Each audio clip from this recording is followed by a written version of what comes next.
I try to be very careful about not exaggerating, not using fear but on this one, the worst case scenario is so bad that it's really important that parents know and that also we help teenagers know how this can go so wrong. Episode 138, should our teens stay home alone when we leave town? I can't believe it's October already. I know. You don't want to wish the fall away, but there's also something really nice when the routines have taken hold. You know how I think I talk about routines more than anything else on this podcast. You say it takes a few weeks for it to set in and then you start to feel better. Yeah. No, routines, I think, are the glue that holds us together alongside sleep being the other glue that holds us together. You have taught me the value of sleep. That is for sure. But, this is also the time of the year where I feel like if you're a mom, you need a vacation already. It's time to get away. It's a long stretch. It is a long stretch. I think from the start of school year to Thanksgiving, there's different, communities have breaks within that, but like it's a long stretch, Reena. It's a long stretch from summer to getting them geared up for school.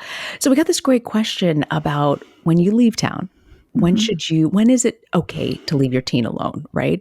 Hormones raging, lots of things to think about. I want to read you this letter. It says, hello, Dr. Lisa and Reena. My youngest son just turned 16. Soon my husband and I both need to be out of town over a weekend. Anticipating our absence, my younger son texted me a few weeks ago asking when we would be away. Upon receipt of his message, I had a sinking feeling that he was beginning to make arrangements to host a party in our absence. Given these concerns, we had hoped a family friend might be able to stay at our house while we were away. But she's unavailable, and we can't think of anyone else to ask. We want to trust him, but we also feel uneasy. We've locked all of our alcohol away, but we're still worried. My catastrophe mind imagines him asking 2 to 4 friends over, but then word spreading that there's an unsupervised home open to party on that weekend. I'd love any guidance about how to navigate this situation. Thank you in advance for your help. Well, first off, is this mom's instincts right? Should she be worried about her son hosting a party? Yes. We can do a one-word podcast this week. Yes, this is really concerning. Her catastrophizing mind should win the day here. Usually I'll be on the side of like, no, people are overreacting. Not on this one. Wow. So what does she do then if you're saying her instincts are spot on? How does she respond to that? So one of the things I like to do sometimes when I'm caring for people in my practice is say like, let's play worst case scenario game. So in this situation, the worst case scenario, of course, is that somebody could get hurt. An unsupervised party, Reena, it can get out of control. A kid could get hurt. A kid could get killed. Okay, so setting that worst case scenario aside, and obviously that is no small thing to set aside. The other thing that parents need to be mindful of are the legal implications for them. And there's a lot of laws that apply in this situation that families need to know about. And when they know about those laws, it actually gets easier to have a conversation with your kid about it. This is different. I'm not a lawyer. This is different state to state, jurisdiction to jurisdiction.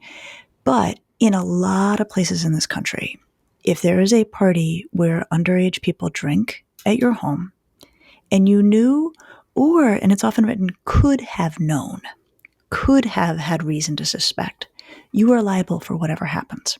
Just the could have known? Yes. That's pretty wide and ambiguous to me. Hugely wide, right? So you can leave town, be like, don't have a party. The kid's like, I'm not having a party. You're like, great, no parties. You leave town, your kid throws a party. And I think the legal exposure is massive. Wow. If kids show up, you can get in trouble for the fact that underage minors were drinking on your property. Mm-hmm.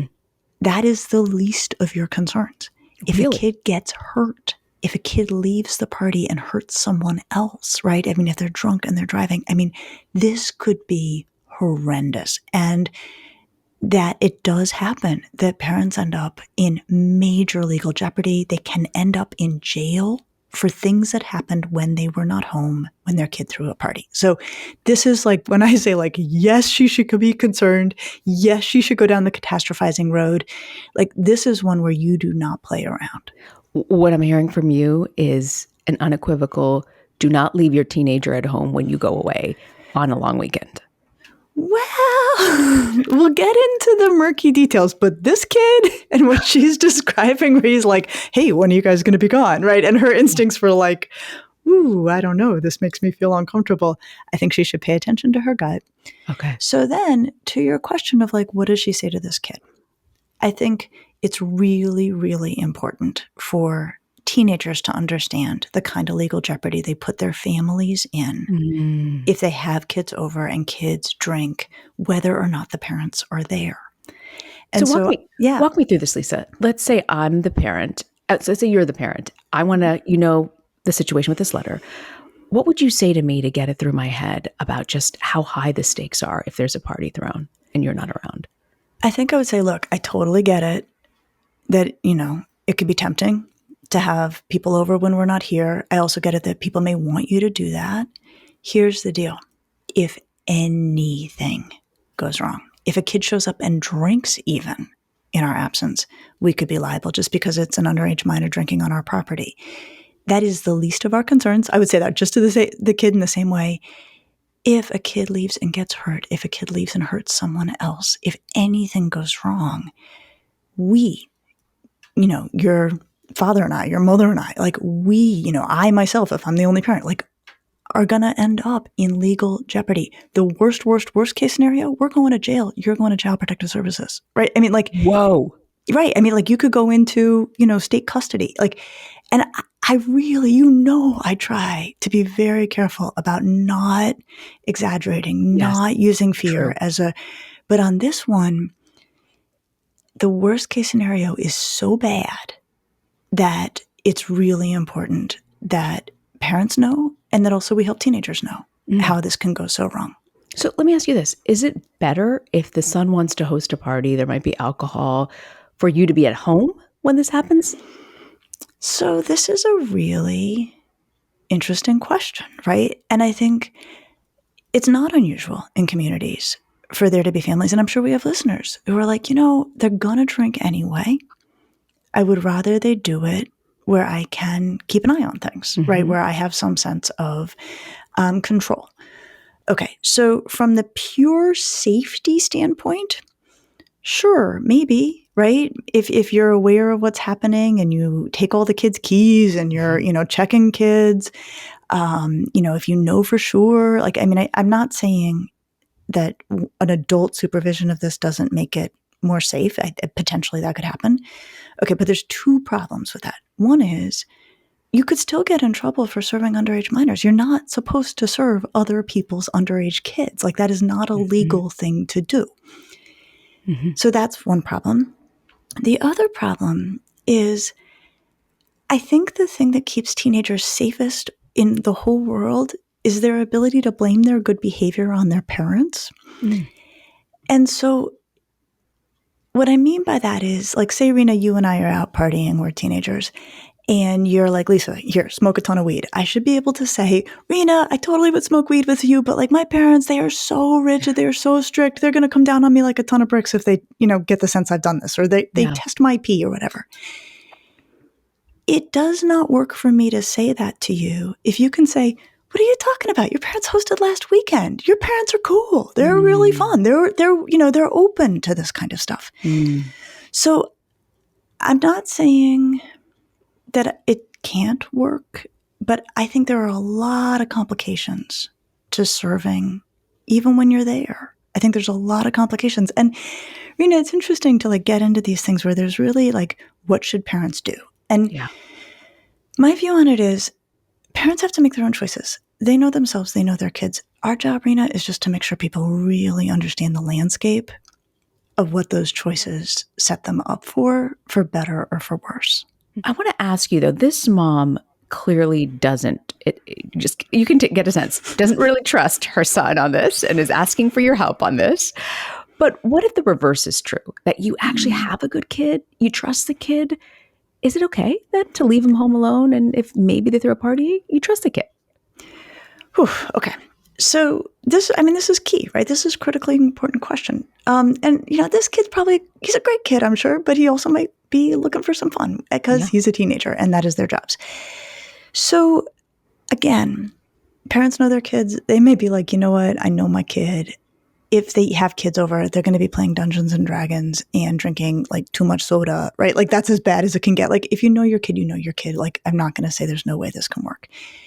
But one of the things I want to put back on the table is something we've talked about before, which is hot and cold reasoning, which is the two different mental systems that teenagers uniquely have. So cold reasoning is good logical reasoning, not informed by social or emotional pressures. So even with this kid, let's say in this letter, the mom might be like, dude, here are the laws. Like, here's how bad this can be. Like, here's how out of control this can be. And the kid might be like, oh my goodness, I had no idea. Mm-hmm. Do not worry. It will be a monastery at the house while you're gone. Like, there's nothing for you to worry about. He may mean it. He may be telling the God's honest truth in that moment because he is in the cold light of day having a rational conversation with a parent. Now, teenagers are subject to what we call hot reasoning, which is that their reasoning changes when they get around their friends. So that same kid or some other kid who really is a trustworthy kid, most of the time, could, having sworn up and down they're having nobody over, you leave town, it's Saturday night, and one friend's like, oh, come on, like, a couple of us can come over, right? Can't wait. And the kid's like, yeah, a couple can come over, right? And then you know how it is, right? The next thing you know, they might, kid might show up with booze, right? And then the poor kid who's hosting is like, oh man, like, what am I going to do? Like, kick them out because my parents aren't here and I promise. Like, again, now you've got the social and emotional pressures. Peer pressure, I guess, is basically the best way to describe it. Kids will do different things than what they swore to you up and down under the cold conditioning reasons. So even if you trust your kid, or even if you trust the conversation you're having with your kid, don't bank all of your, honestly, legal freedom on that. Like, there is so much at stake here that you want to be very, very cautious. So what I'm hearing from you is no idea of the leave your kid, whether good or bad or responsible or not responsible, home alone for a long weekend and leaving the door open to potentially a party or activity that could really get you in trouble is not a good idea. It's really, really risky. This is a really risky proposition because of the variables involved. There's illegal variables involved. There's how teenagers think and reason involved. There's also the fact, Reena, pre-internet, do you remember being at parties that got out of control? I went to parties that got out of control. Yes, of course. Yeah. That was pre-internet. But yeah, you're right. I never thought of that. There was no social media documenting the party. Right? Or transmitting the fact that there was a party, right? We were able to determine that by like weird groundwork alone with literally landline phones. We could still find out where parties were and things could get out of control.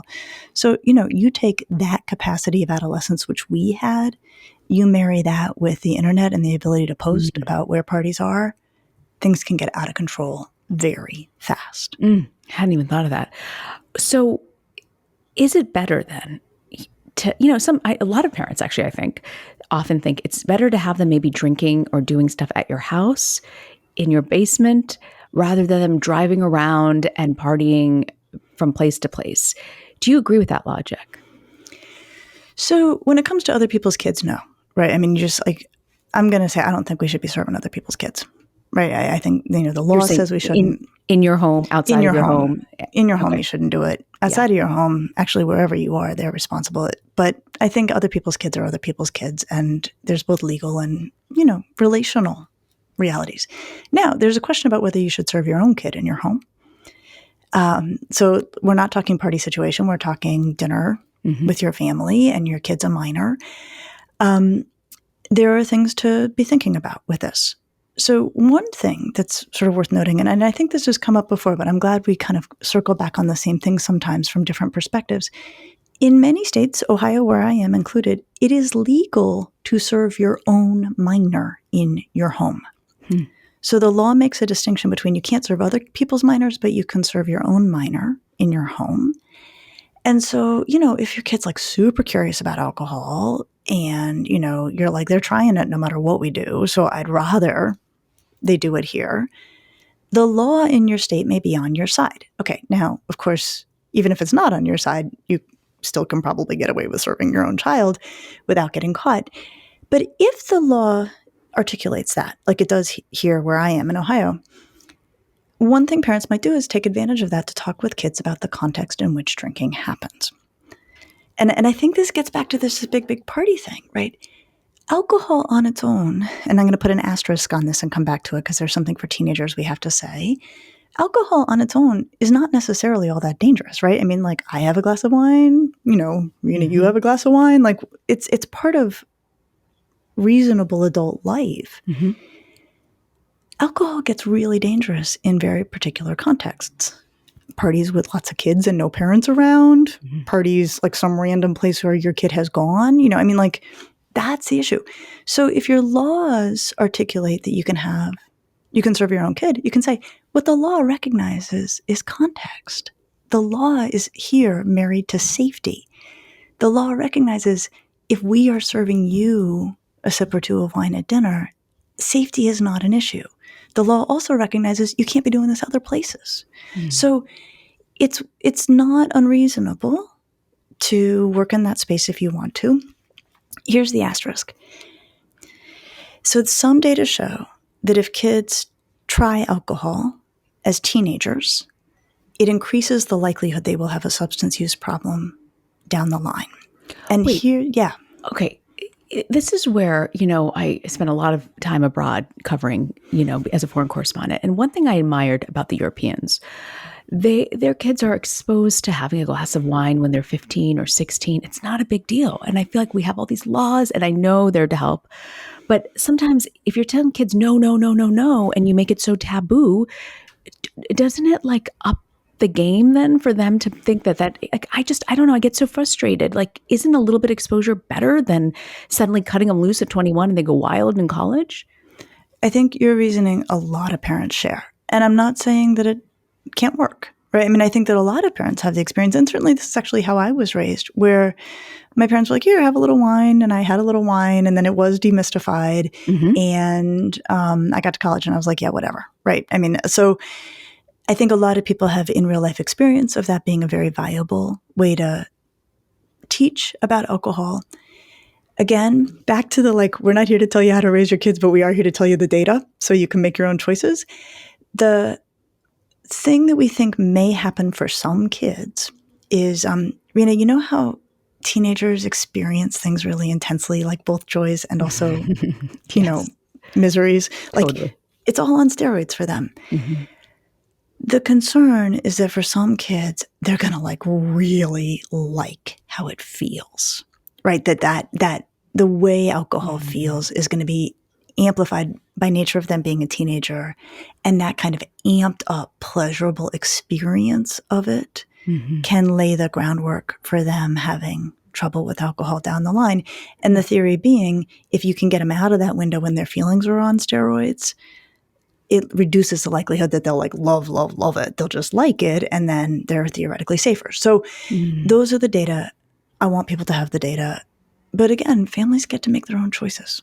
Maybe the part of my upbringing was my parents were not big drinkers. They weren't big drinkers. But I guess, is there ever in this situation parameters that might be okay? I know I keep coming back to it because it's sort of the real world. The kids are going to be exposed to it. Yep. You want to do the right thing.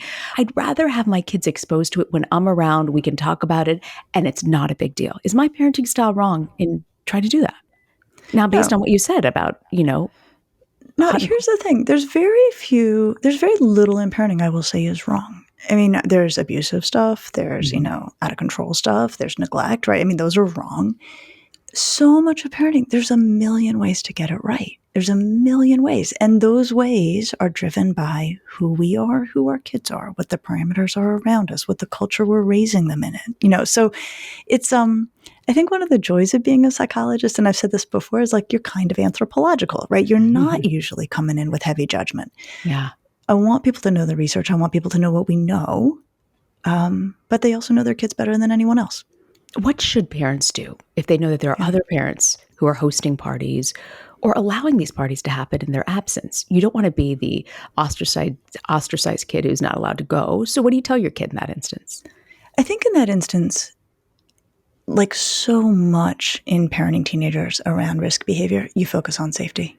You just make it about safety. And you just say, like, look, those parties make me so anxious because they are fundamentally so likely to be unsafe, right? That when booze is involved, things get out of control so quickly. And Reena, like, this is the problem with having practiced as long as I have. Like, everything's okay until it's suddenly 100% not okay. And it happens fast and it's hard to control.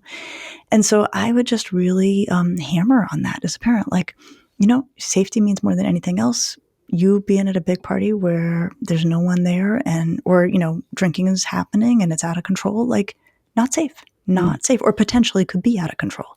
So I want to come back to this letter as we wrap up. What do you think this parent should do? They're going away. Kid seems to be planning something. If they can't find anyone else to help, what do they do? What do they do? Okay. This is where you call in every favor you've got. So I think you don't, again, maybe some kids can be trusted 100%. I don't think you put this kid in a position where hot reasoning could take over. So I think you say, we're going away and we're going to send you to your grandparents for the weekend, right? Or we're going away and we're hiring this, trusted cranky old babysitter of yours. She's going to come stay for the weekend. Like that's happening. Or we're going away and maybe you call around to your network of families and you say, I need my kid to come stay with you guys for the weekend, right? But so what I'm hearing is do not leave them alone is what I'm hearing from you. No, I just wouldn't. I mean, if you have any reason to be the least bit anxious, and this mom's mind is already going there, create conditions where the kid does not have to hold off their peers by themselves, right? Like he may have already told friends, like, my parents are going to be away. Create conditions where he can say, yeah, they're away and guess where I am? I'm stuck in, this suburban whatever that I didn't mean to be in, right? Like don't put it so that your kid has to hold off their peers. Like it's a setup. I wouldn't put a kid in that position. Don't put it on them. All right. Anything else, Lisa, as we wrap up that you think to keep on? There's so much here. But I think what scared me the most about this episode was the legal ramifications that I was completely unaware of, thinking that I was doing the right thing by having something contained in my home. I think you're not alone in that. And it's interesting, Reena, I've practiced a long time now, and my experience as I am well into my third decade of practicing is that I am more relaxed about most things. Right? I'm like, I've seen that play out. It's going to be all right. And then I'm also more on the ceiling about particular things, like things that I've watched evolve over time where I'm like, okay, that one, that is 100% on fire. That needs to be handled, right? So this is in the on fire category. Leaving a kid who's already curious about when are you guys coming back and how long will you be gone home? Yeah. Nope. Wow. I wouldn't do it. God, I want to have your on fire list now. I want to know all those things that once they happen, there's no returning back. Yep. Well, thank you, my friend. I just think there's so much here that I didn't realize that I'm kind of shocked by, but appreciate you laying it out so beautifully. What do you have for us for Parenting to Go? I think I just want to underscore something that threaded through this whole episode, which is just, it's always about safety. Right? It's not about the laws. It's not about the morals. I mean, the laws are terrifying in this case. But, kids will be like, I know lots of kids who've had parties and, their parents are still free citizens. Like, you can't always convince kids on the laws. Safety. Safety is your best friend. So when we're talking with teenagers about risky behavior, whatever the risky behavior is, the reason we don't want to do it is not safe. And I love that language of saying to them, your safety means more to me than anything in the whole wide world. I'm not compromising it. We don't negotiate about safety. This is unsafe. It's a no-go. And just really focusing on safety. And that you find has resonated with teens. It does, because it's neutral. It's neutral, right? It's not, well, this is my opinion or this is what the laws in our state say, right? It's safety is safety, right? I mean, it's how we've always raised our kids, where we put safety first and then everything comes after that. Well said. So Lisa, I am so excited about next week's episode and the guest we're going to have on next week in their new book. Tell us about it. I'm excited too. We have Dr. Cara Natterson and Vanessa Bennett coming on. They have a brand new book called This Is So Awkward, Modern Puberty Explained. And they have so much wisdom in this book and so much wisdom between them. We've had Dr. Natterson on in the past, many episodes ago, to answer some medical questions for us. But they have this phenomenal new book about puberty coming out, and we get to be with them on their publication day. I'm so looking forward to this. I have so many questions. There's a lot that people don't talk about and that you don't know about in puberty that I'm hoping they'll be able to unearth and explain. So see you next week. See you next week.